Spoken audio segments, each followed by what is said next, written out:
ladies and gentlemen, Mr. Walter Matthau. Great men hallow a whole people and lift up all who live in their time. Such a man was General of the Army George Cadlet Marshall. Recognized as one of the great military planners of all time, he contributed the design for victory in 2 world wars. After his military career, he enlisted in the service of all mankind. He served brilliantly in this capacity until his death in 1959. Among his many contributions in this area was the Marshall Plan. This expression of brotherhood and humanity was the instrument for European post-war recovery. He was a man of honor and of truth, a soldier in the finest sense of that word. Mr. Walter Cronkite, the distinguished commentator, now brings us his story.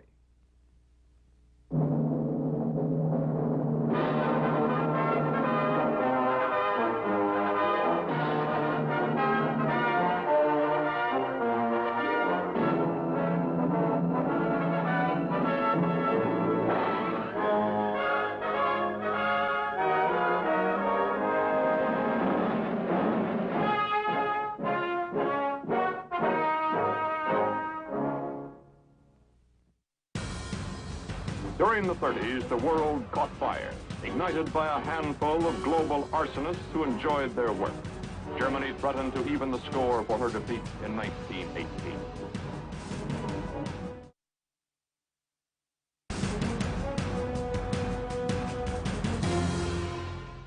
A distinguished faculty at the Fort Benning Infantry School, which included future Generals Bradley, Stilwell, and Collins, was under Marshall's direction from 1927 to 1931. When he took over the school, one of the most important in the Army, he found much of the instruction had fallen behind the times. But this hard-driving man with the passion for facts was not satisfied to refight old wars. It was the present and the future which concerned him, and he revised the curriculum accordingly.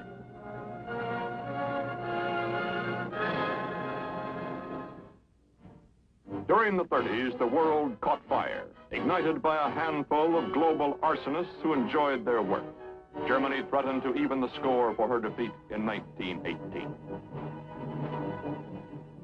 On the other side of the world, the Japanese were introducing their neighbors to their own brand of arson. China felt the brutal aggression directed by the Japanese warlords. The Japanese onslaught of China carried out the ambitions and aspirations of a nation bent on territorial conquest.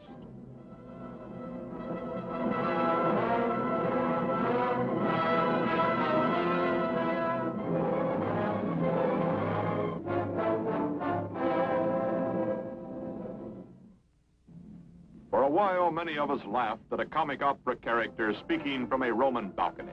But his intended victims in Ethiopia did not laugh. They were a proud and fierce people determined to resist the Italian dictator's aggression. Benito Mussolini invaded the tiny African kingdom anyway, and another piece of earth caught fire.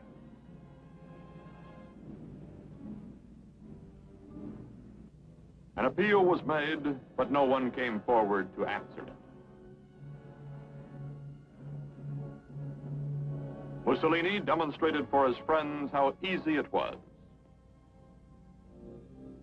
The day Germany invaded Poland, George Marshall, then a brigadier general, made the extraordinary jump from 1 to 4 stars to become the Army Chief of Staff.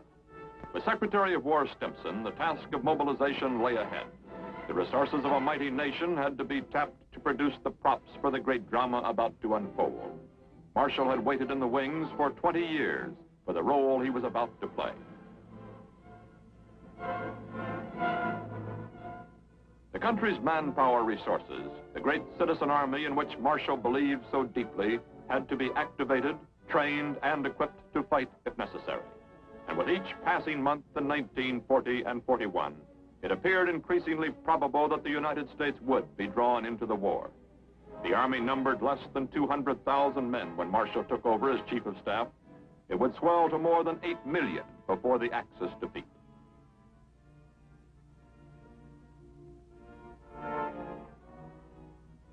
The accumulated experience from the early days in the Philippines, Cantigny, and the Meuse-Argonne, from the staff work with Pershing and the seasoning in China, from Fort Benning to the National Guard and the CCC during the Depression. The sum total was imaginatively applied by George Marshall in directing the American Army during the war. It was as if every single year of his career in some way related to the monumental task he undertook. The American military buildup was just beginning to gain momentum when the Japanese attacked Pearl Harbor.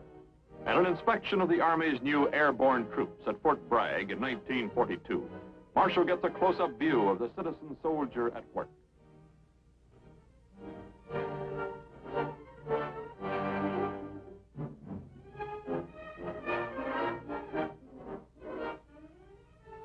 Field soldiers never knew when the Chief of Staff might make an appearance such as this one at the Jungle Warfare Training Center in Hawaii. Marshall might do his thinking and planning in Washington, but it was from the field that he drew his facts. A gifted observer, the smallest detail did not escape him. Army subordinates were either proud or dismayed by Marshall's critical appraisal, depending upon the performance.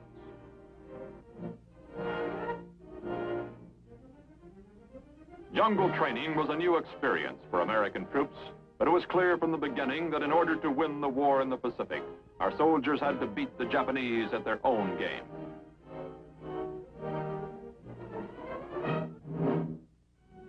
In the forbidding gray of a November dawn in 1942, American naval vessels ghosted in toward the beaches of North Africa, delivering the first major Allied counterattack since the outbreak of the war. Their objective? The German Afrika Korps in Tunisia. The enemy was led by Germany's ingenious Field Marshal Erwin Rommel, the Desert Fox. His veterans already had been baptized by the battle-toughened British Tommies. Desperately, with everything they had, the Germans fought to keep from being pushed into the sea.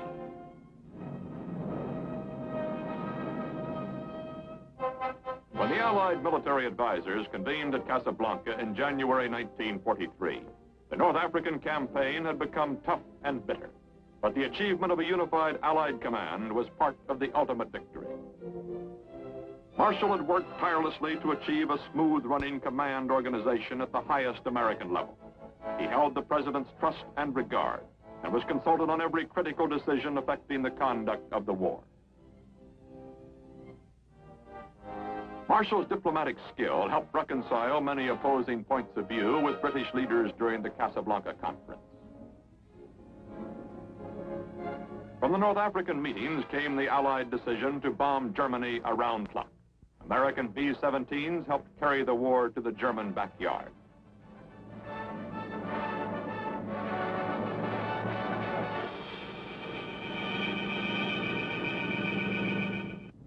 The decision to invade Sicily also was reached, and in July of 1943, Americans and British jumped off from Africa on the preliminary leg to the first assault on Fortress Europe, the Italian mainland. A strong partisan for the Women's Army Corps, as important to our mobilization, the Chief of Staff made it a point to be in Washington the day Colonel Ovita Cope-Hobby was sworn in as its new commander.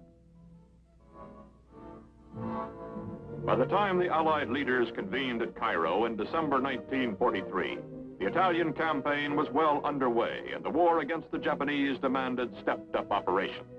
The future of the China-Burma-India theater and the problem of harnessing China's manpower had to be resolved.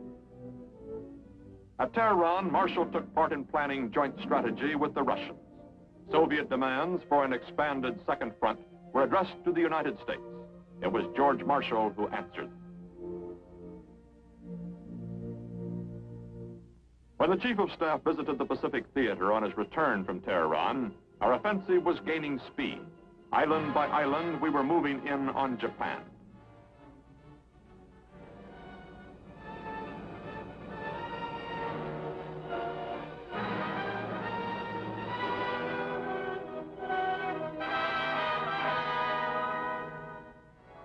At Goodenough Island in 1944, Marshall listened to a first-hand report on the successful operations in the Gilbert Islands and the planned invasion of the Marshalls. Marshall conferred with General Douglas MacArthur, theater commander, as the Allies were gearing for the big Pacific push which would carry them to the very doorstep of Japan. Italy had become a slow and painful struggle. The road to Rome was a long one, and for Marshall and his wife, one of extreme personal anxiety. As a tank commander under Patton, Marshall's stepson had been engaged in the heaviest fighting for weeks.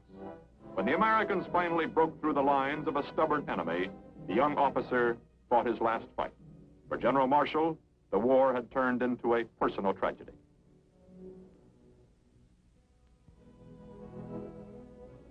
When the spring of 1944 brought the long-planned invasion of France, Marshall accompanied General Eisenhower and other high-ranking officers ashore for an inspection of the American positions on the Normandy beachhead.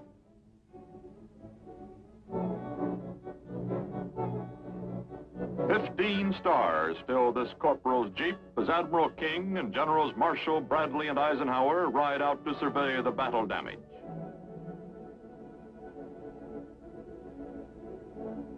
On this trip, Marshall takes a few moments to visit an old friend, the colorful ex-cavalryman Patton, whose fast-moving armored columns had many times torn great holes in the German defenses. Marshall considered Patton one of the ablest field commanders in the Army, and the Chief of Staff had personally ordered the Mercurial General to his original combat assignment in North Africa. The subsequent performance of the troops under Patton's command confirmed General Marshall's wise choice. Allied planners met again in 1944, this time at Quebec. A decision was reached to move the invasion of the Philippines 3 months ahead of schedule. Marshall returned from Quebec to fly immediately to Paris with Secretary of State James Burns for another meeting with General Eisenhower. The Chief of Staff was involved with the vast and complicated problem of our global supply lines, and he chose to inspect the divisions poised for the final thrust into Germany.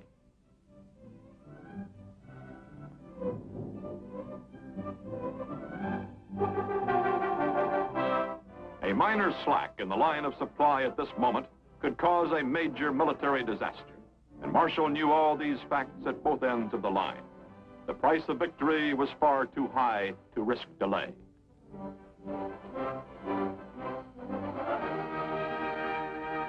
The peculiar circumstances of the conflict called for the existence of large American forces without total mobilization in the United States.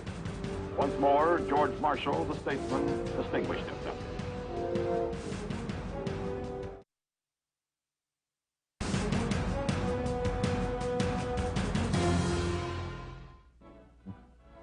The trip to Europe provided Marshall with another opportunity, a chance to talk with the troops. He spoke informally to American soldiers who had faced the toughest test in history and triumphed.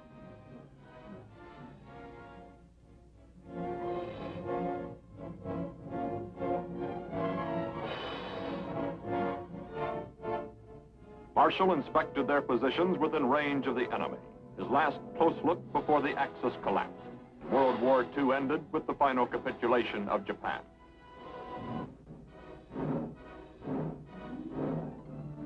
When President Truman presented Marshall with the Distinguished Service Medal in 1945, he said that although millions gave America extraordinary service, Marshall gave it victory.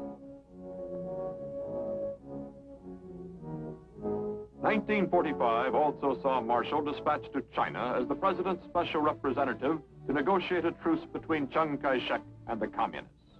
General Eisenhower, then Chief of Staff, visited his former boss during the negotiations. This was the first time Marshall officially functioned as a diplomat, but the role was not unfamiliar. Although the Army had been his profession, his country's interest had always been his career. Marshall received the oath of office as Secretary of State from Chief Justice Vinson early in 1947.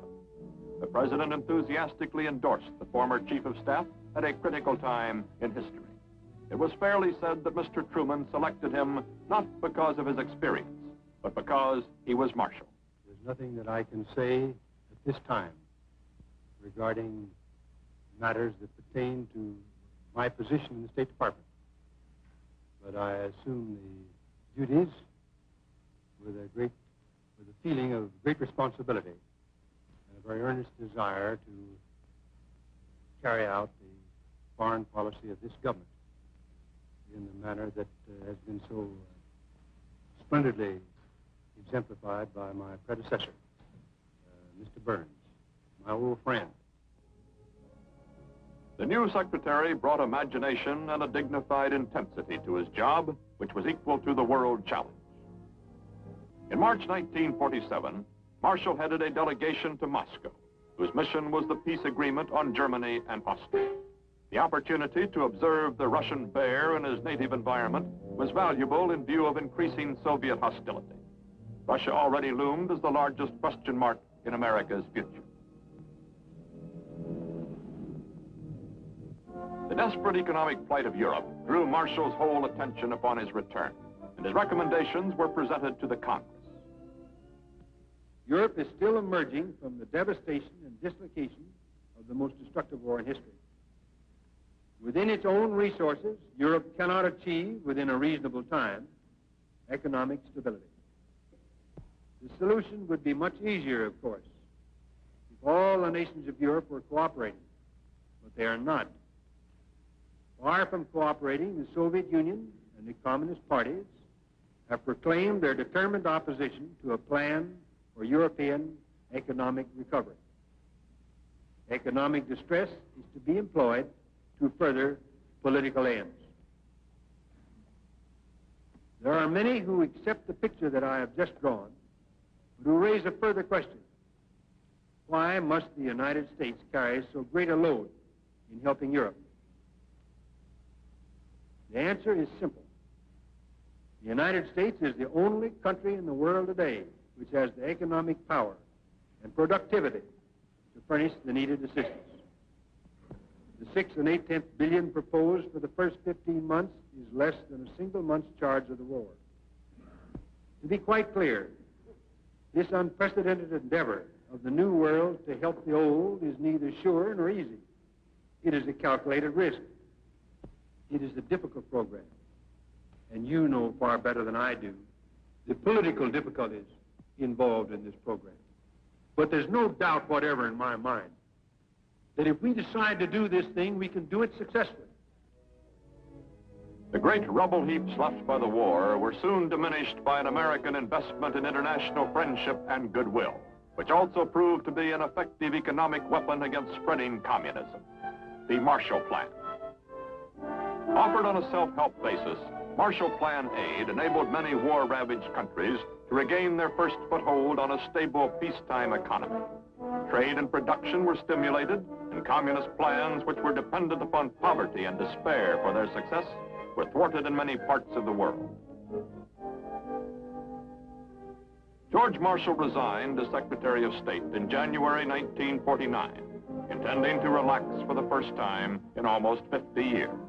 But the National Red Cross called upon him for one further task in the public interest when it asked him to serve as its head. Meeting with Polio Foundation Chief Basil O'Connor at the White House, Marshall outlined his plans for this vast mercy organization. Less than 1 year later, the president persuaded him to return to the government as Secretary of Defense. He flew to Korea, where he met with General Ridgway and other UN leaders. The man with the passion for facts was gathering them firsthand. This was a different American army than Marshall had known, and a different kind of war.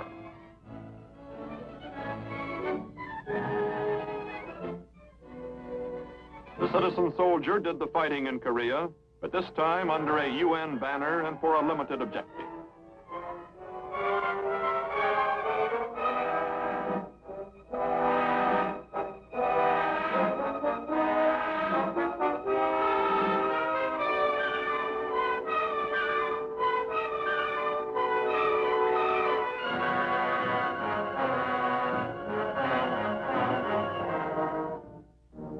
In Washington, Marshall assumed the critical responsibility for all of the men and material necessary for victory in Korea. The peculiar circumstances of the conflict called for the existence of large American forces without total mobilization in the United States. Once more, George Marshall, the statesman, distinguished himself.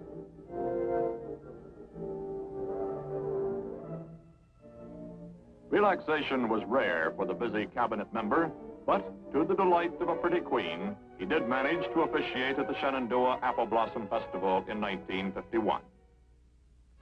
On the 50th anniversary of his graduation, VMI paid tribute to General Marshall with a day named in his honor. Many of his old classmates came to Lexington, to applaud the school's most distinguished graduates and to recall their years as members of the Cadet Corps.